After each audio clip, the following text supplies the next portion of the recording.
Hi there, I'm Noah Bradley. This is Handmade House TV, and on today's episode, we're going to continue our series on the books that I recommend that you get in order to learn how to build the most magnificent handmade house possible. So stay tuned.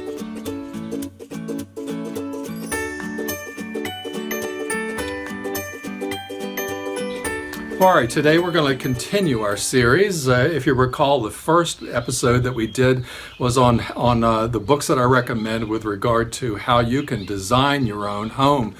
And the second one was how to be an owner builder, how to participate in the actual hands-on process, or at least be aware of, be fully informed of how the various trades are performed, how they're done, so that you can make sure that they're being carried out through the process of your home the way that you would like to have them done.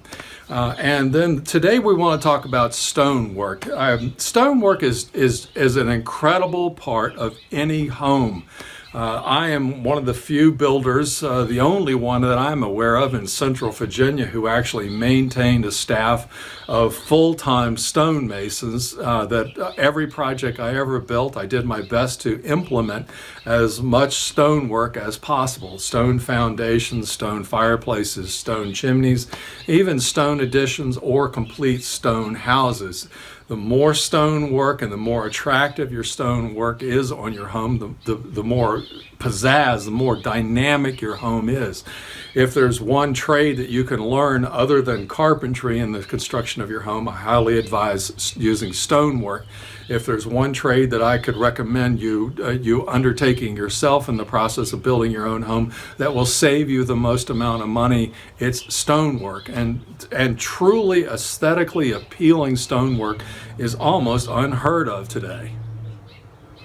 I know of no one who actually teaches stonework through live video presentations, which is one of the reasons why I put together the Stonemason Academy course, which is over 8 hours long of me step-by-step guiding you through how to be a stonemason on your own particular home, or maybe you'll choose to make a career out of it. But anyway, today I wanted to share with you a few books that I recommend on stonemasonry. And again, before we begin, I'd like to make a disclaimer, and that is the fact that if there's any case where I can share with you with regard to you can't learn it all from a book, and that is when it came time for me to lay the first stone that I ever laid, building the foundation for my second home.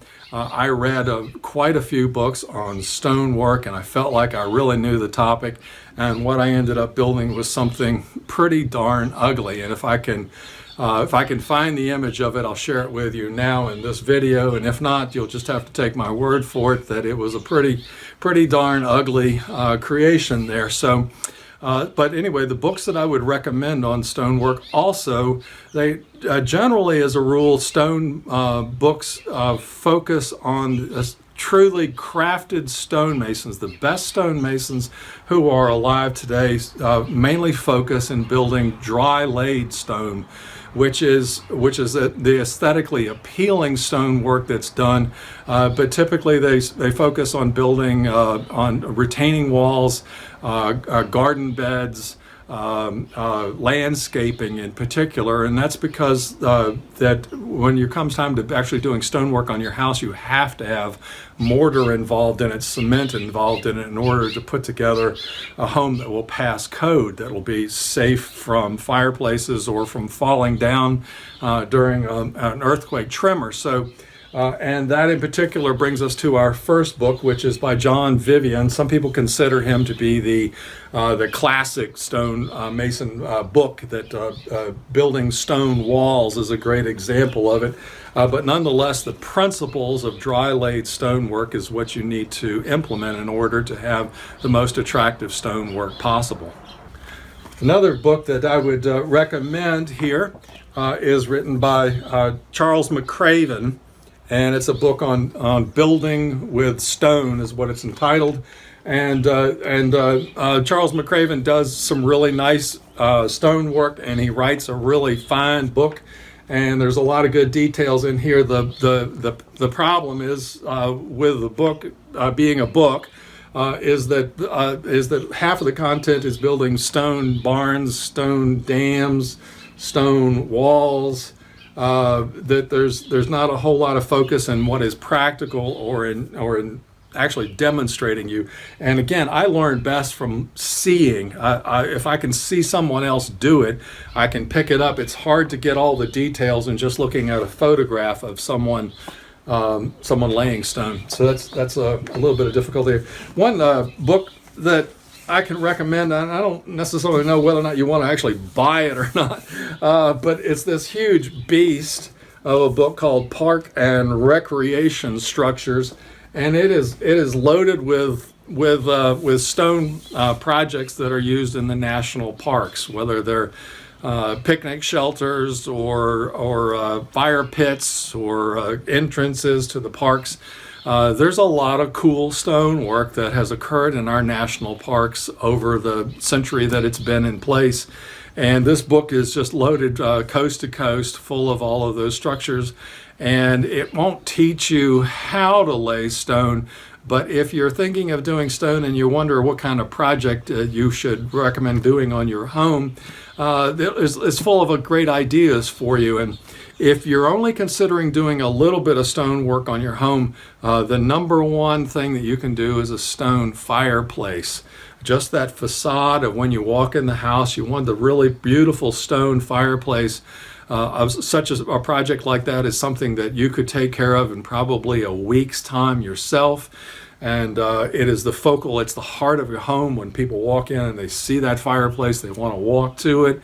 When you're sitting there all winter long gazing at the fireplace, you can see a bit of your own creation. You have bragging rights to it, and it's just and you'll save yourself a couple of $1,000s by building it yourself. So I would highly recommend that. The second thing that I really recommend people consider doing are stone columns at the entrance of their property. That I've heard from a lot of real estate agents that frequently psychologically that people will be convinced to buy a property if they're coming in through stone columns, that it means that there is something really special awaiting you at the end of the drive. So consider that. And then there's one final book that I would recommend, and that would be In the Company of Stone, written by Dan Snow. And it's not a practical book for you to own. It's not going to help you lay stone, nor really do stone in your house. Again, he's a master dry layer. He's an artiste extraordinaire. And but nonetheless, there's really just some beautiful stone creations. This guy he's got his act together, and he's a mighty talented artist work. And that's the whole key with stone. A lot of people will get this idea that slip form, that you can throw a few rock into a box and pour a bunch of cement in there, and that you're going to end up with a majestic piece.